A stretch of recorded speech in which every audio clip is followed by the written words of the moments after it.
Hello प्यारे बच्चों, hello दोस्तों, कैसे हैं आप सब। ये उम्मीद और आशा करती हूँ कि आप सब बहुत अच्छे होंगे। आप सबके कमेंट्स मैंने पढ़े हैं। आप लोगों ने बहुत प्यारे प्यारे कमेंट्स किए हैं। आप सभी को तहे दिल से धन्यवाद।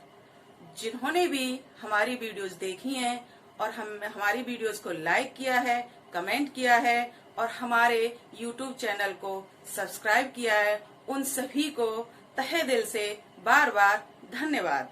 हमें आपके प्यार और सहयोग की बहुत जरूरत है। ऐसे ही अपना प्यार और सहयोग में देते रहिए, जिससे हम और अच्छा कर सकें।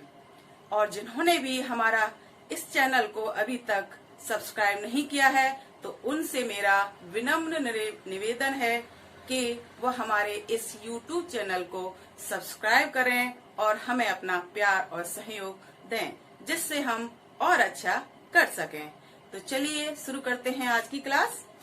आज हम पढ़ाएंगे इज एम आर कि कहाँ पर इज का यूज होता है, कहाँ पे आर का और कहाँ पे एम का।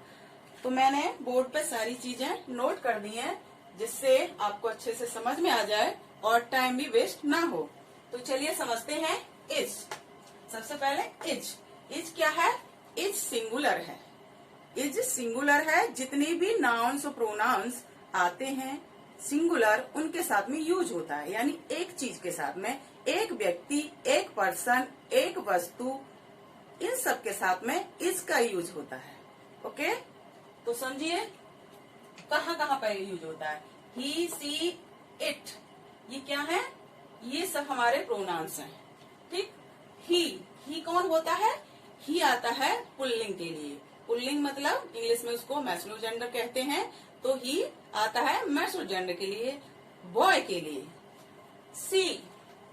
सी आता है फीमेल जेंडर के लिए, महिलाओं के लिए, लड़कियों के लिए, और हिंदी में उसको स्त्रीलिंग भी कहते हैं। तो सी का प्रयोग होगा, ठीक है, वह के लिए।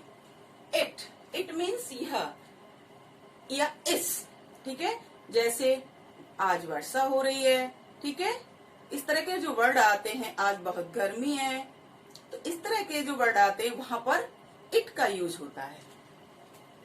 दिस दैट, दिस मीन्स यह होता है। एक अकेली वस्तु जब हमारे पास में है, लिए दिस आएगा, और एक कोई वस्तु जब हम हमसे दूर है तो क्या आएगा, दैट का यूज होता है।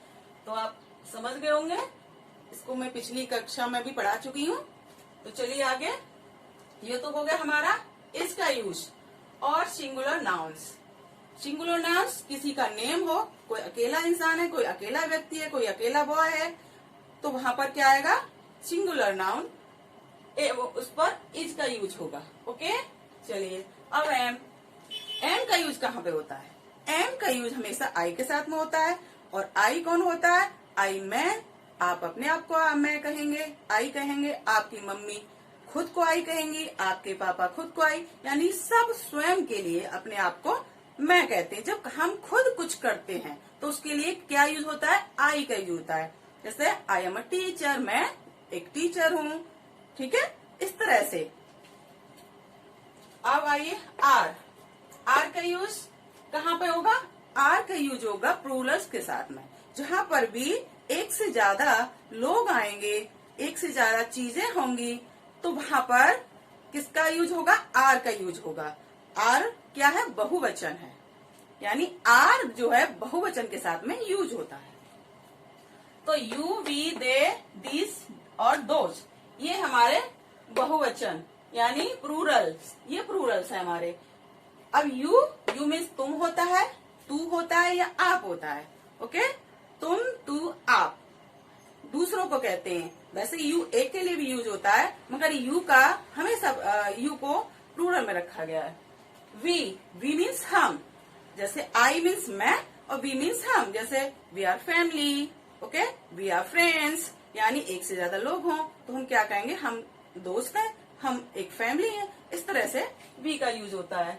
दे दूसरे लोग हैं हमारे अलावा और एक से ज्यादा है, तो उनके लिए दे का यूज होता है। ओके, चलिए अब दीस, दोज जाने पहचाने वर्ड हैं, आपको पिछली वीडियोज में करा चुके हैं हम। तो दीज क्या होता है, एक से ज्यादा चीजें हैं और हमारे पास में है तो हम उसको दीज कहेंगे, और एक से ज्यादा चीजें और दूर हैं तो उनको दोज कहेंगे। तो ये किसमें है, ये भी प्लूरल्स में है। और एक और चीज आपको देखनी होगी कि जब भी कोई सेंटेंस आएगा और उसमें है होगा और हो होगा तो वहां पर आर का यूज होगा। ये भी आपको देख लेना है कि हिंदी जब सेंटेंस आ रहा है हिंदी में, उसको ट्रांसलेट करना है इंग्लिश में, और उसमें है आ रहा है, ठीक है, या हो आ रहा है, तो वहां पर किसका यूज करेंगे आप, आर का यूज करेंगे। किसी सेंटेंस में अगर हूं आ रहा है, ठीक है, तो आप किसका यूज करोगे, हूं आ रहा है तो एम का यूज करोगे। समझ लेना कि वहां पर आई और आई के साथ में हमेशा एम का ही यूज होता है। ओके, ऐसे ही इसमें इज मीन्स है। जहां पर भी सेंटेंस में है आए और एक चीज के बारे में बताया जा रहा है कि this is a pen, that is a tree, इस तरह से बताया जा रहा है, तो वहां समझ जाइए कि इसमें इज का प्रयोग होगा जहाँ पे है आ रहा है। यह एक पेड़ है, वह एक पक्षी है, इस तरह से आ रहा है, तो समझ जाइए कि इसमें है आ रहा है। और इसको जब हम इंग्लिश में ट्रांसलेट करेंगे तो इसमें हमको इज ही लगाना है। चलिए आगे, अब इसको हमने समझाया। इसको सी इज अ गर्ल, एक एक को समझते जाइए। सी मीन्स विवाह होता है और ही मीन्स विवाह होता है, ये भी आपको समझा दिया। सी आता है फीमेल जेंडर है और ही क्या है, मैस्कुलिन जेंडर है। ओके, तो सी इज अ गर्ल। इसमें एक चीज का आपको ध्यान देना होगा कि इसमें ये सब्जेक्ट है, ठीक है, और ये आपकी वर्ब, ये हेल्पिंग वर्ब है, मगर यहाँ पे मेन वर्ब का कार्य कर रही है इज, क्योंकि यहाँ वर्ब तो है ही नहीं है, क्योंकि वर्ब तो कुछ हो ही नहीं रहा है। यहाँ सब्जेक्ट है मगर कार्य नहीं कर रहा है सब्जेक्ट। ओके, ये आपको ध्यान रखना है। ये कौन सा टेंस है, ये सिंपल टेंस है, इनको सिंपल सेंटेंस कहते हैं। ओके, ये टेंस के सेंटेंस नहीं है, ये सिंपल सेंटेंस है। टेंस के सेंटेंस जो होते हैं, जो हमारे प्रेजेंट, पास्ट, फ्यूचर हैं, उनमें जो वर्ब्स आती हैं is am are. Okay, present continuous tense में इज एम आर का यूज होता है। वहां पर ये जो वर्ब आती हैं, ये वहां पर हेल्पिंग वर्ब का काम करती हैं, मगर यहाँ पे ये मेन वर्ब का कार्य करेगी, क्योंकि यहाँ पे वर्ब तो है ही नहीं, कोई वर्क ही नहीं हो रहा है। ओके, अभी आप इसको समझिए। She is a girl, he is a man. Okay, it is very hot, आज बहुत गर्मी है। Okay, it is very hot, it is a tall tree. तो वो क्या है, वो लंबा पेड़ है, इस तरह से आएंगे। दिस इज एन एलिफेंट, यह एक हाथी है। एलिफेंट, तो ये क्या है, ये आपको आगे इसको भी पढ़ाएंगे कि जब वॉवल से स्टार्ट होते हैं कोई वर्ड तो वहां पे एन का यूज होता है, या वॉवल्स का साउंड निकल रहा हो तो एन का यूज होता है एक के लिए, और जहां पर कॉन्सोनेंट की साउंड निकल रहा हो या कॉन्सोनेंट से स्टार्ट हो रहा हो तो वहां पर ए का यूज होता है एक के लिए। कोई भी सब्जेक्ट कार्य को नहीं कर रहा है।